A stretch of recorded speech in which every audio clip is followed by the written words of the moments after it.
Selamat datang di podcast Anything You Want, ngomongin apa aja yang kamu mau, tapi isinya tetap ilmu. Baik, di podcast pertama kita kali ini, saya Maulu dan Fauzia ditemani oleh teman saya, Marsha Putri Ajara sebagai host kedua. Baik, di podcast kali ini kita akan mendatangkan 3 bintang tamu spesial kita. langsung saja kita panggil bintang tamunya. Halo guys. Hai. Halo.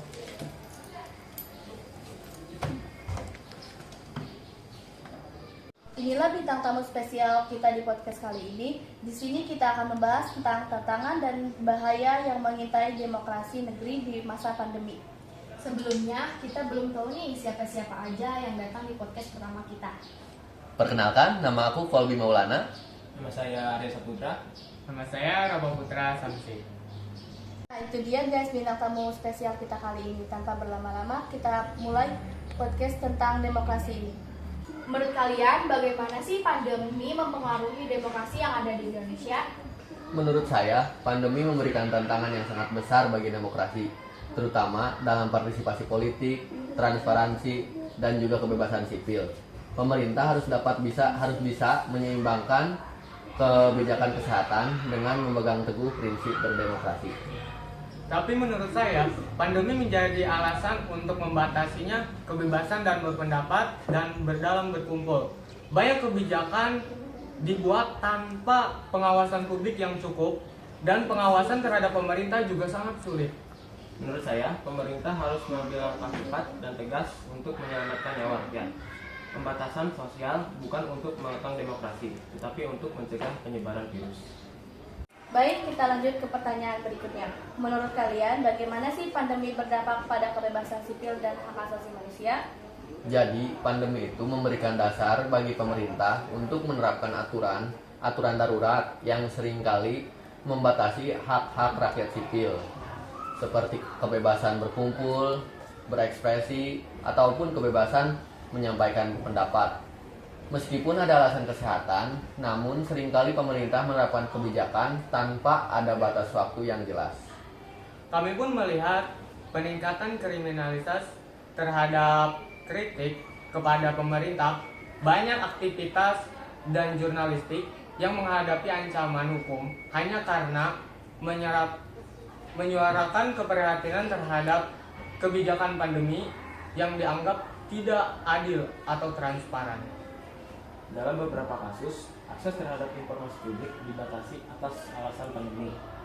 Media mengalami kesulitan dalam mendapatkan data resmi, dan ada ancaman terhadap jurnalis akibat menginvestigasi kebijakan pemerintah. Tadi kan kita membahas tentang masa pandemi. Di sini kalian punya pengalaman gak sih selama masa pandemi itu ngapain aja? Nah, kan waktu pandemi itu kita tuh di kelas 7 semester 2 itu juga akhir ya. Nah, itu teh libur 2 minggu. Kalau saya sih di 2 minggu itu disuruh berangkat bantuin dagang lah di warung gitu. Itu tuh cuma 2 minggu ya katanya. Cuma karena berkelanjutan hampir 2 tahun, saya selama 2 tahun itu cuma pulang 1 minggu. Waktu itu diberlakukan sekolah offline lagi. Nah, kan offline itu 1 minggu doang. 1 minggu di rumah, habis itu berangkat lagi. Banyak banget pembelajaran yang saya ambil, seperti berdagang, skill berbelanja, skill apalagi ya banyak lah pokoknya di Jakarta mah. Kalian ada punya pengalaman lagi nggak? Kalau saya semasa pandemi di rumah aja sih sebenarnya, nggak kemana-mana karena kan banyak dari pemerintah yang membatasi kayak seperti tidak boleh berpergian, tidak boleh berwisata dan lain-lain, dan kita juga ya hanya diam di rumah, paling sebatas bermain game atau Game apa tuh?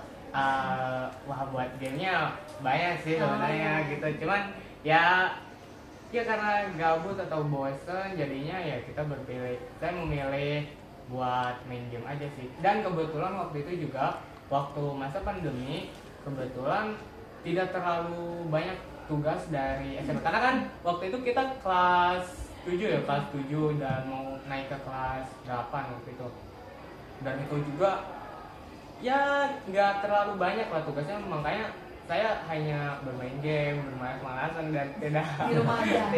tidak ada waktu untuk yang bermanfaat gitu. Kan dari saya gitu aja sih waktu pandemi. Udah. Kurang lebih yang saya lakukan mungkin sama seperti rekan saya. Saya hanya berdiam diri di rumah, bermain game dan juga mungkin sekali membantu orang tua, bekerja dan beribadah seperti sholat 5 waktu dan sebagainya. Itu saja yang saya lakukan.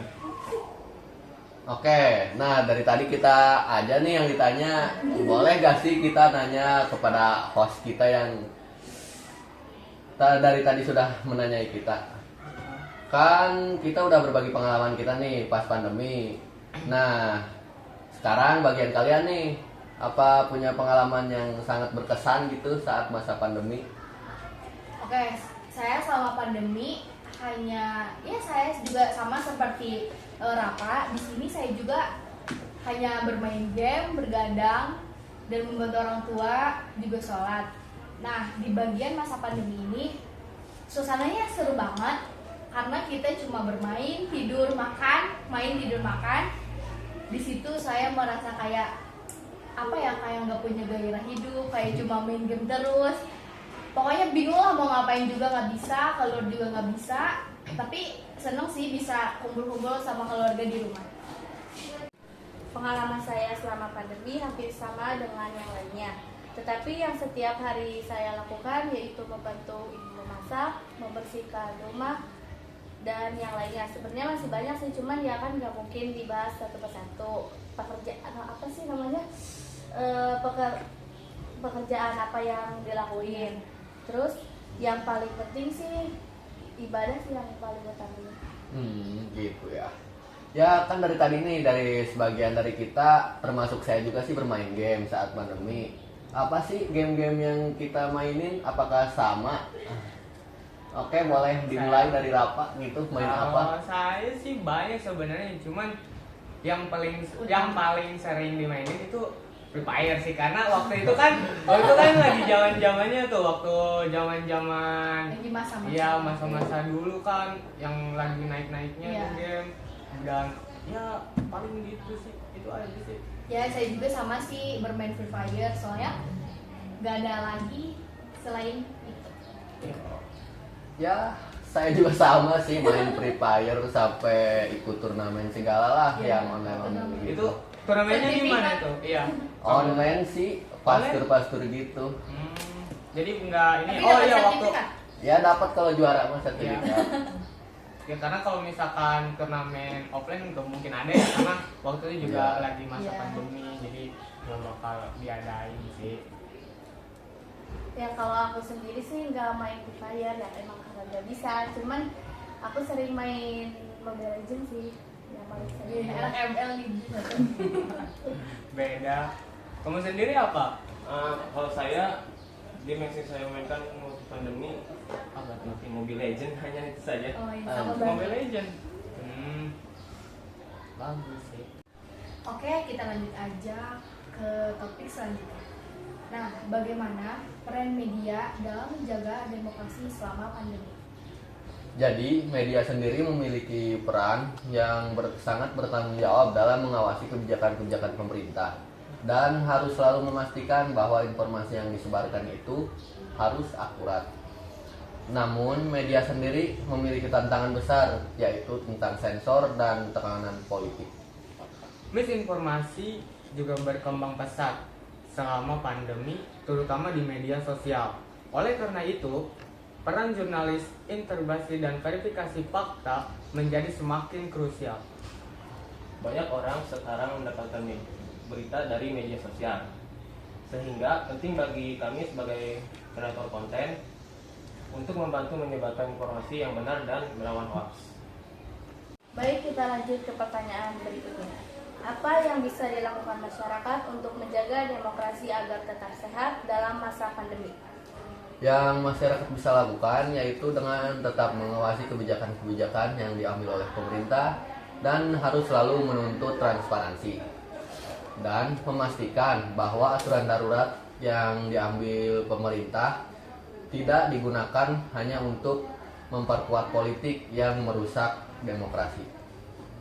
Kita bisa menggunakan teknologi untuk menyuarakan pendapat seperti partisipasi online, diskusi daring, dan advokasi media sosial untuk menekan pemerintah agar tetap transparan dan akuntabel.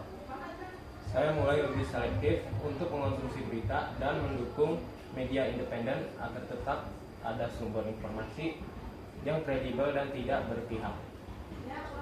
Baik, selanjutnya, apakah pandemi memperburuk ketimpangan sosial dan memperbarui keadilan demokrasi?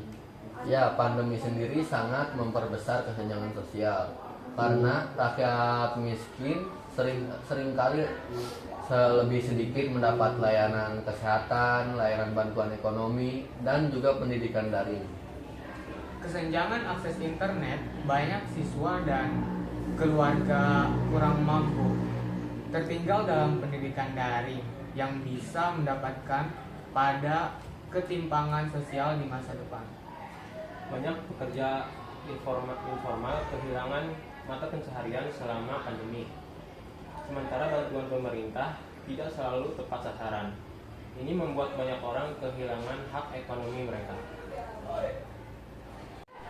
Kita lanjut ke pertanyaan yang terakhir. Bagaimana pandemi berdampak pada pemilu dan partisipasi politik masyarakat? Jadi, kita harus menyesuaikan banyak aspek dalam penyelenggaraan pemilu agar bisa tetap dilakukan dengan aman, nyaman, dan juga adil. Seperti protokol kesehatan di TPS maksud saya, pemungutan suara jarak jauh, dan penggunaan teknologi dalam proses kampanye atau pemungutan suara. Sedangkan partisipasi politik menurun karena banyak orang takut datang ke TPS atau menghadiri kampanye. Selain itu, pembatasan sosial menghambat pertemuan politik dan kampanye tatap muka.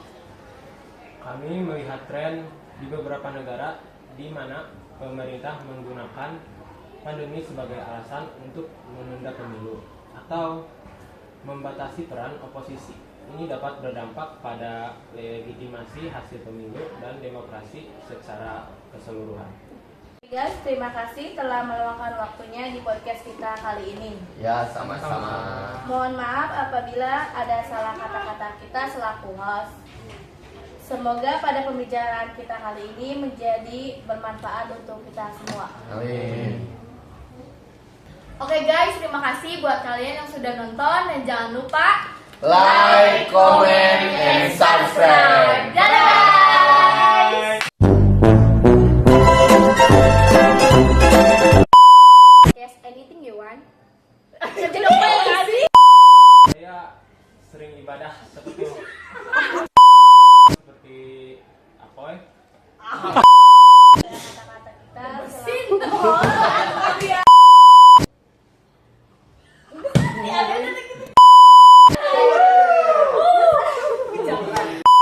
Anything you want. You want. Balikan dulu. Dan pas ke kamar.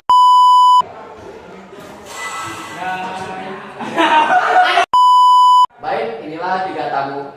Tamu bintang atau Yang memandu salah membawa dalam pengambilan. kita mau tahu dulu nih siapa. Oleh keputusan yang diwakili oleh itu publik nih. Pemimpin dan wakil. Halo.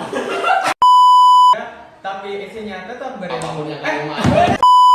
Baik, inilah tiga namun Pando.